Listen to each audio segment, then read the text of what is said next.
Salam sejahtera di dalam kasih Tuhan kita Yesus Kristus. Pada saat ini kita akan merenungkan firman Tuhan, dan sebelum kita mempelajari akan firman Tuhan ini, mari kita berdoa. Bapa kami yang ada di dalam kerajaan surga, kami berterima kasih untuk kesempatan kami boleh membuka lembaran-lembaran kitab suci.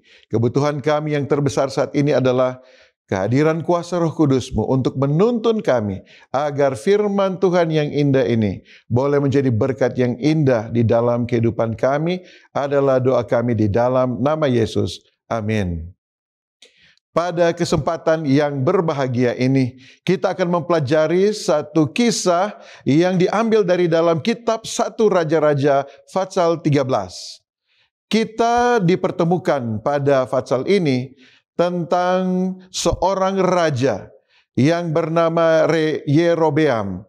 Raja Yerobeam adalah raja yang memerintah sesudah kerajaan Israel itu terbagi dua sesudah pemerintahan Raja Salomo.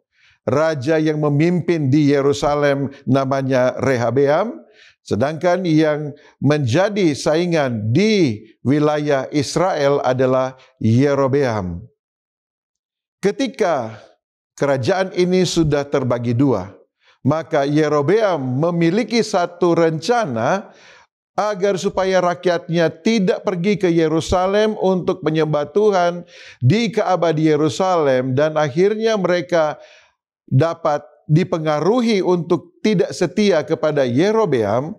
Maka Yerobeam mendirikan satu pusat peribadatannya sendiri dengan membangun mezbah untuk mempersembahkan hewan kurban, di mana mezbah yang dibangunnya ini dia menaruh anak lembu emas. Tentu ini sudah bertentangan dengan apa yang menjadi rencana Tuhan bagi umat-umatnya. Ketika Tuhan mengetahui rencana dari Yerobeam untuk mendirikan akan Ka'bah ini, ada satu perintah dari Tuhan. Di dalam 1 Raja-Raja 13 ayat yang pertama, sedang Yerobeam berdiri di atas mezbah itu sambil membakar korban di Betel, maka atas perintah Tuhan datanglah seorang abdi Allah. Dia adalah seorang nabi yang saya dapat katakan sebagai nabi yang muda, datang dari Yehuda. Yehuda adalah wilayah Israel menuju ke Betel, yang sekarang ini menjadi tempat di mana orang-orang Israel beribadah pada mezbah yang sudah didirikan oleh Yerobeam. Maksud dari pekabaran Tuhan ini adalah supaya memberikan amaran kepada Yerobeam untuk tidak mendirikan akan sistem peribadatan yang baru, oleh karena sistem peribadatan ini adalah sesuatu yang tidak direncanakan oleh Tuhan. Seorang nabi muda ini dia dikirim untuk membawa pekabaran kepada Yerobeam. Ayat 2 berkata, lalu atas perintah Tuhan berserulah orang itu terhadap mezbah itu. Jadi di sini kita melihat bahwa pekabaran yang diberikan dari Tuhan melalui nabi yang muda ini ditujukan kepada mezbah. Bukankah ini adalah satu hal yang aneh? Oleh karena biasanya pekabaran itu ditujukan kepada manusia, kepada Raja Yerobeam, tetapi kali ini pekabaran yang dari Tuhan itu ditujukan kepada mezbah. Dengan perkataan, hai mezbah, beginilah firman Tuhan, bahwasanya seorang anak akan lahir pada keluarga Daud. Jadi artinya adalah bahwa ada raja yang datang dari keturunan Daud, bukan dari keturunan Yerobeam, tetapi dari keturunan Daud, dan sudah disebutkan namanya adalah Yosia. Padahal peristiwa ketika Yosia lahir ini itu terjadi ratusan tahun kemudian. Tetapi nubuatan Tuhan akan digenapi dan tergenapi tepat seperti yang Tuhan sudah nyatakan ratusan tahun sebelum peristiwa itu terjadi.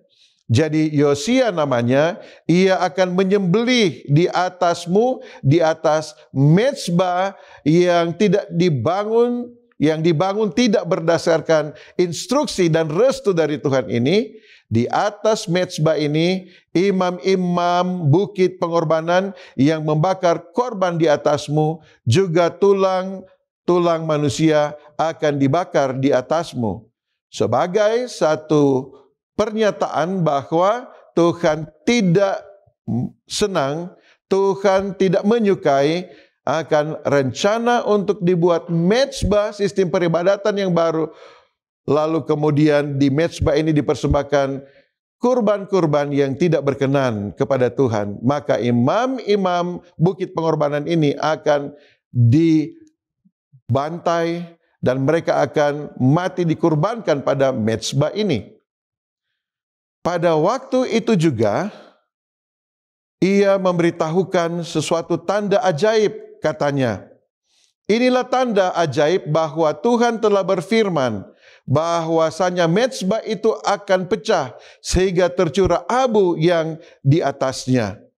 Jadi, nabi muda ini yang telah mendapatkan instruksi dari Tuhan, berkhotbah dan memberikan amaran kepada mezbah, di mana mezbah ini sedang akan dipersiapkan untuk dipersembahkan kurban di atasnya, bahwa mezbah ini akan menjadi satu tempat di mana para imam yang tidak setia kepada Tuhan ini akan dibinasakan. Dan tanda bahwa nubuatan itu benar adalah bahwa mezbah itu akan pecah.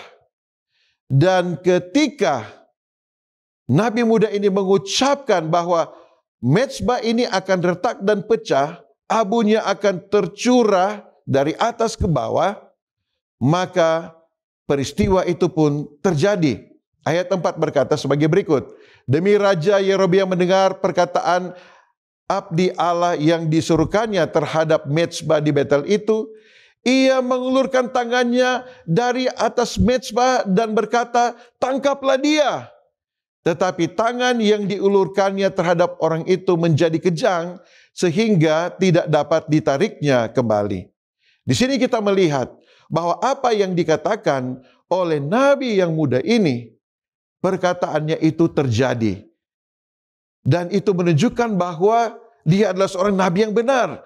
Karena perkataan dia, nubuatannya itu terjadi seketika itu juga. Mezbah terbelah. Dan Yerobeam menjadi marah. Lalu kemudian dia mengulurkan tangannya untuk memerintahkan orang menangkap nabi muda ini. Tetapi tangannya menjadi kaku, menjadi kejang, dan tangannya mati menjadi seperti cabang kayu yang kering.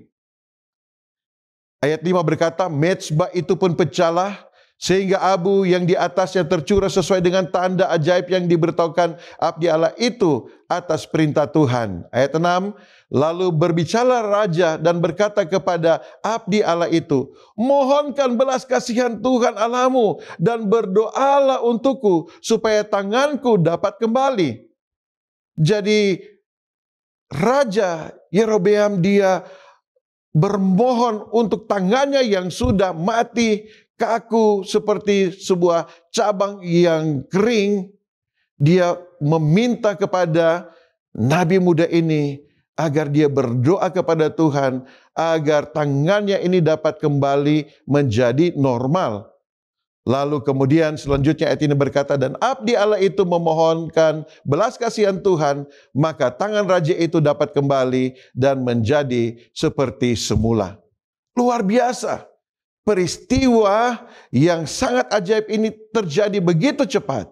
Bahkan saya percaya bahwa nabi yang muda ini pun dia kebingungan bahwa perintah dari Tuhan ketika dia melaksanakannya, maka terjadi seperti apa yang dikatakan oleh Tuhan. Dan kali ini, hal yang tidak pernah disampaikan kepadanya, yaitu tangan dari Raja Yerobeam ini, yang sudah menjadi mati kering, tetapi kemudian ketika dia berseru kepada Tuhan, sekarang kembali normal. Dan nabi muda ini barangkali di dalam hatinya berkata bahwa, wow, luar biasa.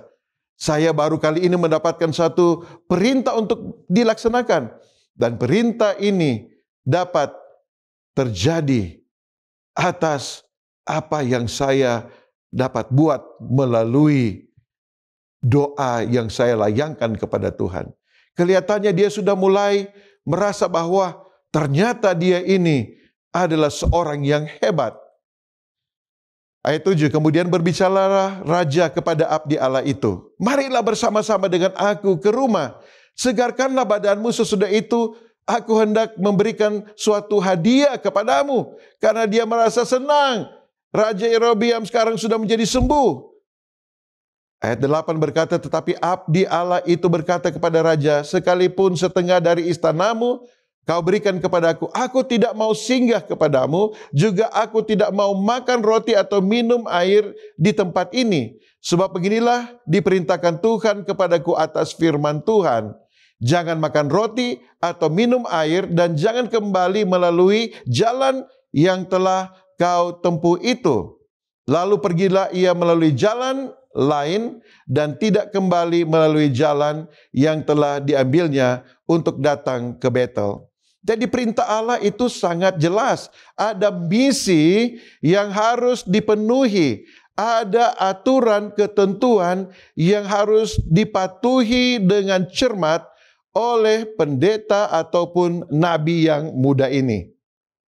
Dan dia kembali mengingatkan kepada raja isi dari perintah dari Tuhan tersebut dengan segala detail yang harus dia penuhi. Tidak boleh berlambat-lambatan, harus segera pergi, tidak boleh duduk makan, tidak boleh duduk minum, tidak boleh menerima pemberian, dan dia harus kembali melalui jalan yang lain, tidak melalui jalan yang sama dari mana dia datang. Dan dia harus melakukannya. Kemudian pada ayat 11 dikatakan, di Betel diam seorang nabi tua. Anak-anaknya datang menceritakan kepadanya segala perbuatan yang dilakukan abdi Allah itu pada hari itu di Betel. Jadi rupanya ada anak-anak dari nabi tua yang berada di Betel, yaitu di wilayah di mana Raja Yerobeam ini memerintah. Mereka hadir dan menyaksikan, lalu kemudian menyatakan kepada ayah mereka tentang nabi muda yang diutus oleh Tuhan, nabi muda yang dipakai oleh Tuhan. Mereka menceritakan kepada ayah mereka perkataan yang dikatakan nabi muda ini kepada raja. Kemudian ayah mereka bertanya, dari jalan manakah ia pergi? Lalu anak-anaknya menunjukkan kepadanya jalan yang diambil abdi Allah yang datang dari Yehuda itu. Ia berkata kepada anak-anaknya, pelanai keledai bagiku. Mereka memelanai keledai baginya, lalu ia menungganginya dan pergi mengikuti abdi Allah itu, dan mendapatinya ia duduk di bawah sebuah pohon besar.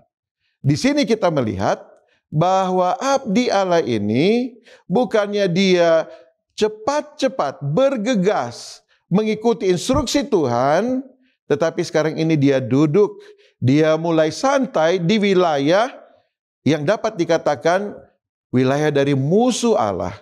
Dia dimintakan untuk segera pergi, tetapi dia berada di sana santai. Barangkali motifnya adalah kalau dia cepat-cepat pergi untuk kembali ke wilayah Yehuda, maka tidak ada orang yang tahu apa yang dia sudah buat di wilayah Israel, di wilayah Betel. Jadi dia menunggu di sana dan mengharapkan ada orang yang mengenali dia, lalu kemudian akan memuji apa yang dia baru saja buat. Sepertinya dia baru mulai mencerna peristiwa yang begitu besar, yang begitu cepat terjadi di dalam kehidupannya.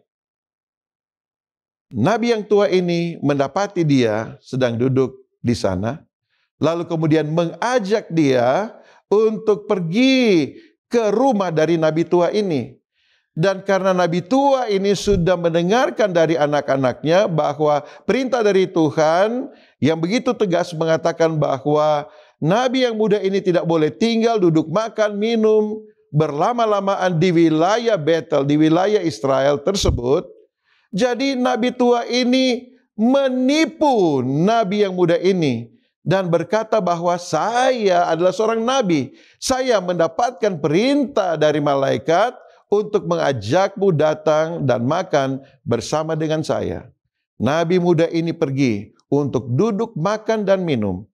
Tetapi kemudian firman dari Tuhan berkata, oleh karena engkau telah melanggar apa yang Tuhan sudah nyatakan kepadamu, maka engkau tidak akan lagi kembali ke wilayah Yehuda. Engkau akan mengalami kematian. Dan benar, nabi muda yang sekarang ini menjadi sangat takut, yang tadinya dia merasa bangga untuk apa yang dia sudah buat, dia cepat-cepat bergegas dengan keledainya untuk kembali ke wilayah Yehuda.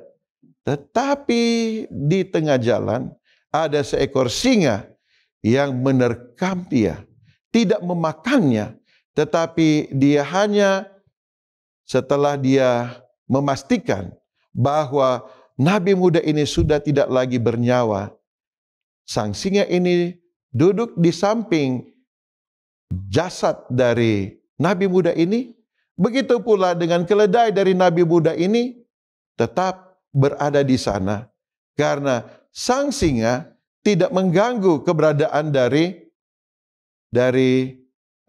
sang keledai ini. Lalu kemudian ketika orang lewat, orang mendapati bahwa nabi muda ini sudah mati, maka diberitahukanlah kepada nabi yang tua tentang apa yang sudah terjadi dengan nabi yang muda ini. Si nabi tua ini datang untuk meratapi dan untuk menguburkan jasad jenazah dari nabi yang muda ini. Saya ketika mempelajari akan kisah ini, saya bertanya-tanya, mengapakah nabi yang muda ini yang telah dipakai oleh Tuhan, yang kemudian dia telah ditipu oleh seorang nabi yang tua, lalu kemudian dia harus mengalami kematian yang sangat tragis seperti ini? Apakah Tuhan itu berlaku tidak adil kepadanya? Dan saya menemukan jawabannya, bahwa Tuhan sangat mencintai nabi yang muda ini. Bahwa Tuhan juga mencintai Raja Yeroboam yang telah berencana dan telah melakukan hal yang bertentangan dengan firman Tuhan. Itulah sebabnya Tuhan di dalam cintanya telah mengutus orang nabi muda untuk mengamarkan kepadanya tentang bahaya dari rencana Yeroboam untuk melakukan pembuatan mezbah sebagai tandingan dari mezbah Allah yang sejati yang ada di Yerusalem. Agar Yeroboam boleh bertobat.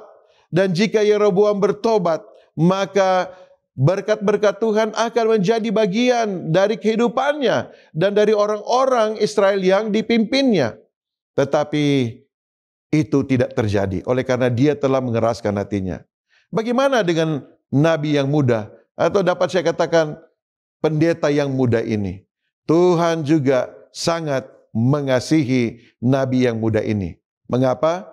Oleh karena Allah kita telah mengetahui dari permulaan apa yang akan terjadi di dalam perjalanan misi yang sangat penting dari nabi yang muda ini.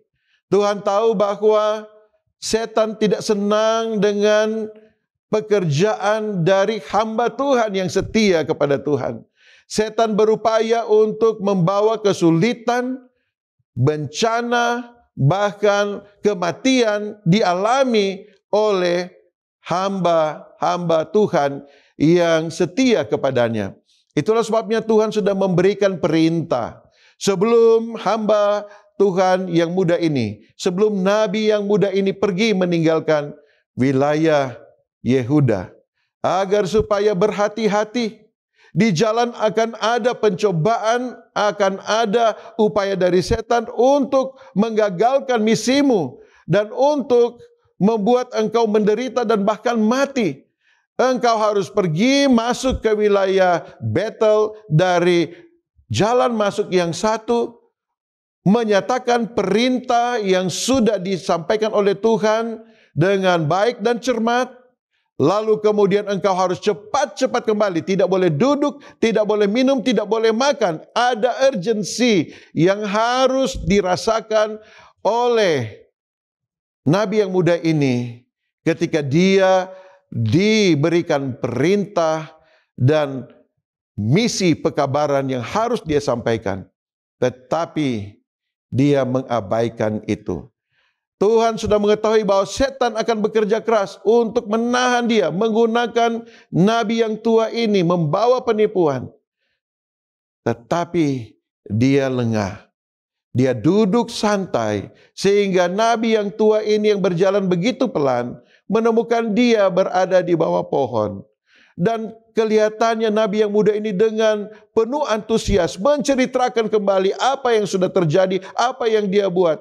Rasa bangga menjalankan perintah Tuhan, dia merasa bahwa itu adalah prestasi yang dia capai di dalam melaksanakan pekerjaan Tuhan. Dan dia tidak bergegas untuk kembali.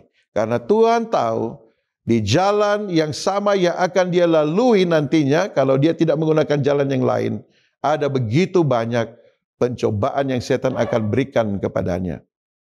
Tetapi sangat disayangkan, dia tidak mematuhi peraturan, instruksi detail yang sudah disampaikan kepadanya.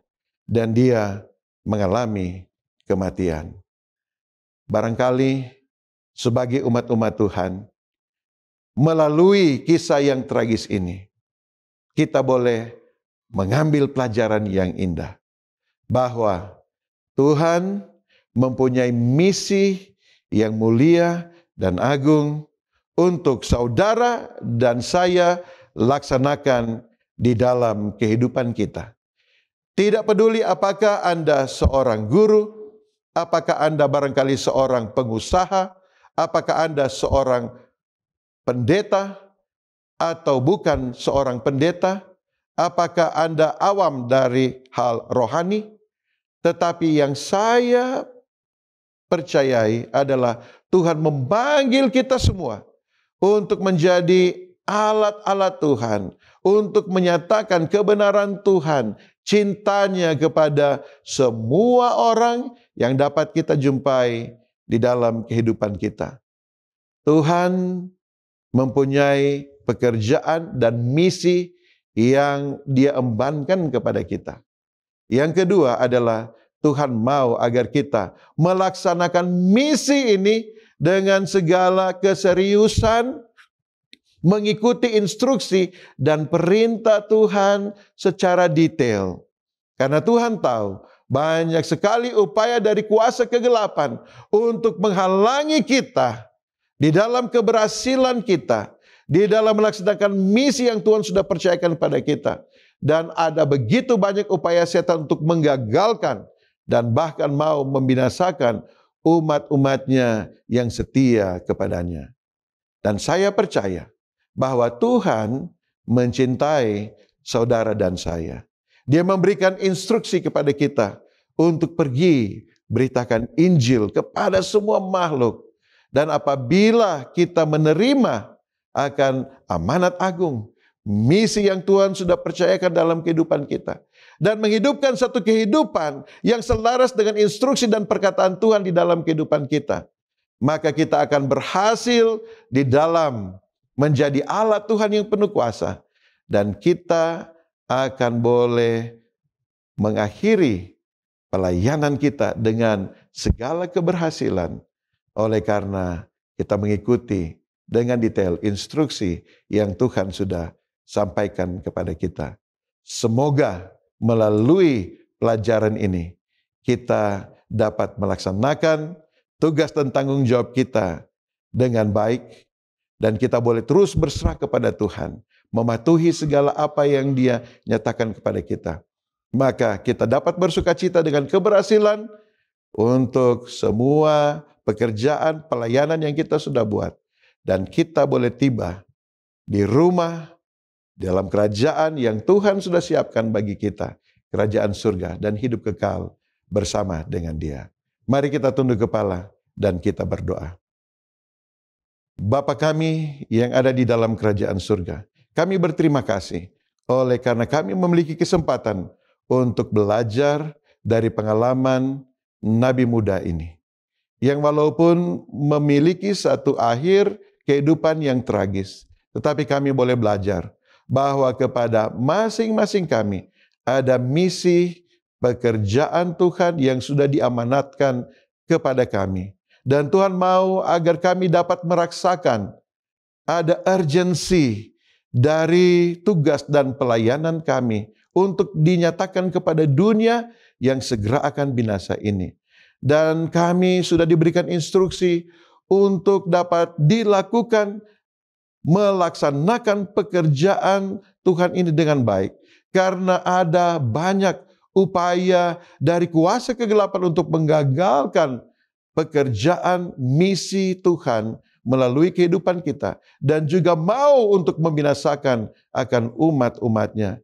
Itulah sebabnya Tuhan, kami mau untuk menerima firman Tuhan ini. Dan kehidupan kami dapat ditegur, serta kami dapat menghidupkan satu kehidupan yang selalu mematuhi instruksi arahan yang telah Tuhan nyatakan di dalam kehidupan kami. Biarlah kami semua boleh terberkati dan nama Tuhan dapat dimuliakan melalui kehidupan dan pelayanan kami adalah doa kami di dalam nama Yesus. Amin.